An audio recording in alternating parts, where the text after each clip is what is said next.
ఈ వ్లాగ్ వచ్చేసి మేము షిరిడి నుంచి కోల్హాపూర్ అయితే స్టార్ట్ అయిపోయామన్నమాట. ఇంకా రూమ్ అంతా వెకేట్ చేసేసాము. లగేజ్ మొత్తం ప్యాకింగ్ అంతా అయిపోయింది. అండ్ ఇంకా ఇక్కడ మెయిన్ విషయం చెప్పాల్సింది ఏంటంటే మహారాష్ట్ర వాళ్ళతో చాలా జాగ్రత్తగా ఉండాలి. ఐ మీన్ ఇలా డ్రైవర్స్‌తో హిందీ వస్తే మాత్రం మంచిగా మాట్లాడేసేయొచ్చు. ఇన్ కేస్ హిందీ అలా అలా వచ్చుంటే కనుక మంచిగా చేసుకోవాలన్నమాట. మంచిగా మాట్లాడడం అంతా చేసుకోవాలి. సో, ఇక్కడైతే ఆయన 7:00 అని చెప్పారు. మేము 7:00కే వచ్చాము. ఇంకా ఆయనే ఒక 10 మినిట్స్ లేట్ చేశారు. ఇంక తర్వాత మమ్మల్ని అన్నారనమాట 7 అంటే టైంకి ఉండాలి అని చెప్పి. ఇంకా వెళ్తూ దారిలో ఇక్కడ సౌత్ ఇండియన్ మీల్స్ ఇంకా దొరకవు. ఇంకా ఇది స్టార్ట్ అయిన తర్వాత మొత్తం పా బా పావు బాజీ అవన్నీ దొరుకుతాయి. మీకు కావాలంటే ఇక్కడే తినేయండి అని చెప్పి ఇక్కడైతే ఆపారు. సో, ఇంక మా వాళ్ళు పూరి, ఇడ్లీ అన్నీ ఆర్డర్ ఇచ్చారనమాట. ఈ పొడులైతే స్పెషల్‌గా భలే ఉన్నాయి. ఇంకొకటేమో నేను ఇంకా ఆలు పరాటా ఒకటి చెప్పాను. పన్నీర్ పరోటా చెప్పాను. నేను యాక్చువల్‌గా గోవా వెళ్ళినప్పుడు తిన్నాను. అప్పటినుంచి ఫేవరెట్ అయిపోయిందనమాట. ఈ పన్నీర్ పరోటా, ఆలు పరోటా పెరుగుతో నంచుకొని తింటే అసలు ఎంత బావుంటుందో. అండ్ కొల్హాపూర్‌కి మేము కారే చూజ్ చేసుకున్నాం. ఎందుకంటే మనకి షిరిడీ నుంచి పూణే వెళ్ళాలి. పూణే నుంచి ఇంకా మళ్ళీ వెళ్ళాలనమాట. సో, ఆ ట్రావెలింగ్ పిల్లలతో కష్టమైపోతుందని చెప్పి 8 అవర్స్ జర్నీ కార్‌లోనే ట్రావెలింగ్ అంతా అయిపోయింది. ఇదొచ్చేసి దారిలో అనమాట. వ్యూ అయితే చాలా బావుంది. ఇంకా మధ్య మధ్యలో చిన్న చిన్న న్యాప్స్ ఏస్తూ, లెగుస్తూ ఇంకా రోడ్స్ అయితే మాత్రం అసలు బాలేదనే చెప్పాలంటే. But okay. ఆయన డ్రైవింగ్ వల్ల కూడా అలా అనిపించొచ్చు కదా! మాకైతే కడుపులో తిప్పేసింది. సరే లంచ్ కోసం ఆగుదామనైతే ఇక్కడైతే ఆగాము. అసలు లిటరల్లీ మాకు 3 డేస్ అంటే సౌత్ ఇండియన్ మీల్స్ అలవాటైన వాళ్ళకి నార్త్ ఇండియన్ మీల్స్ తినడం చాలా కష్టం. And that two fried rice ఎక్కడైనా ఒకేలా ఉంటుంది. జీరా రైస్ అయినా, ఫ్రైడ్ రైస్ అయినా అని అలా ఆర్డర్ చేసుకుంటే అది కాస్త రివర్స్ కొట్టిందనమాట. అస్సలు టేస్ట్ అయితే బాలేదు. నచ్చలేదు. మాకసలు తినలేకపోయాం ఫస్ట్. మేబీ అన్ని ఫుడ్స్ అలవాటై ఉంటే ఏమన్నా బావుండేది.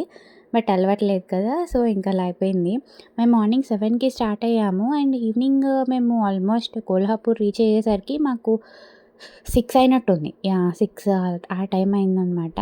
కొల్హాపూర్ అయితే రీచ్ అయిపోయాము. ఇది కూడా చాలా పెద్ద ఊరు. మేము దిగిన హోటల్ అయితే ఇదే. అండ్ ఇది పర్టిక్యులర్‌గా చూపిస్తున్నాను. ఈ హోటల్‌కి మాత్రం అస్సలంటే అస్సలు వెళ్ళొద్దు. మాకు కొంచెం బడ్జెట్ ఫ్రెండ్లీలో వచ్చిందని చెప్పి తీసుకున్నాము. జస్ట్ 1 నైట్ స్టేకే కదా అని చెప్పి. అండ్ రివ్యూస్, ఫోటోస్ చూసినప్పుడు కూడా బావుందనే అనిపించింది. బట్ అయితే చాలా చిన్నదనమాట. చాలా అంటే చాలా చిన్నది. లాంగ్ ఉంది కానీ అసలు ఏసీ సరిగ్గా పనిచేయలేదు. వాళ్ళు రెస్పాండ్ అవ్వలేదు.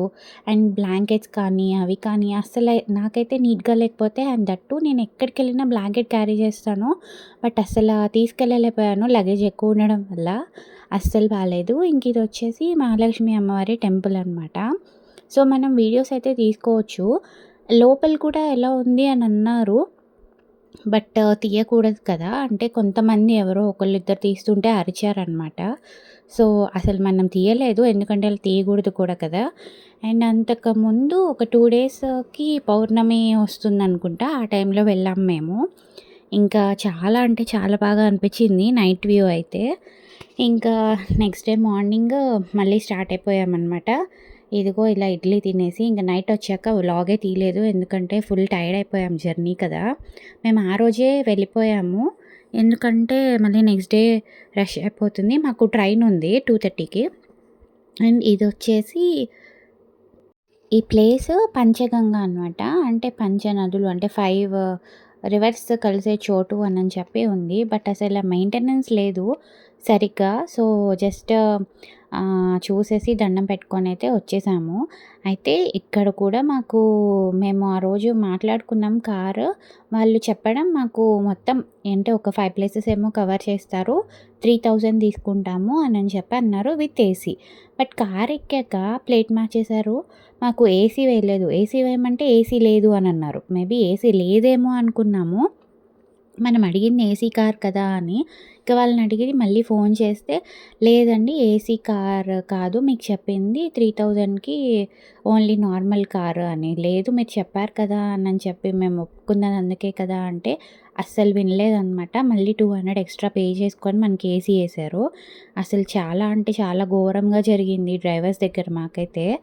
తెలుసు మహారాష్ట్రలో ఇలాగే జరుగుతది ప్రతిసారి షిరిడీ నుంచి గానీ అటు ఇటు అని. బట్ ఇది టూ మచ్. ఇంకా ఇక్కడ దారిలో ఒక గణపతి టెంపుల్ ఉందంట. ఇది కూడా చాలా ఫేమస్ అన్నారు. ఇంక ఈ టెంపుల్‌కైతే వచ్చాం. టెంపుల్ వ్యూ అయితే చాలా బావుంది. ఇంక నెమ్మదిగా దర్శనం చేసుకొని అటునుంచి నరసోబవాడి వెళ్ళాము.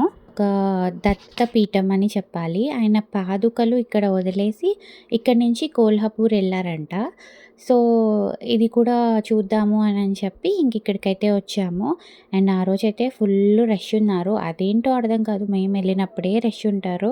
ఆ తర్వాత అస్సలు ఉండరు. సో, ఇంకా ఇది కూడా అలా దర్శనం చేసేసుకొని నెమ్మదిగా ఇంకా మళ్ళీ రిటర్న్ స్టేషన్‌కైతే స్టార్ట్ అవుదామనని చెప్పి ఇంకా స్టార్ట్ అయిపోయాము. ఇది యాక్చువల్లీ అక్కడ లోపల నుంచి కూడా తీసుకోవచ్చు. అంటే మరీ అంత దగ్గరకి కాదు. మనం ఎంటర్ అయ్యే రూట్ అంతా. బట్ మాకు పిల్లలతో కానీ, లేకపోతే అక్కడున్న రష్‌కి కానీ మాకు అస్సలు అవ్వలేదు. అస్సలంటే అస్సలు నాకు తీయడానికి. అండ్ దట్ టూ ఎండలున్నాయి. ఫుల్ స్వెట్టింగ్ వచ్చేస్తుంది. అస్సలు అవ్వలేదనమాట ఇంకా.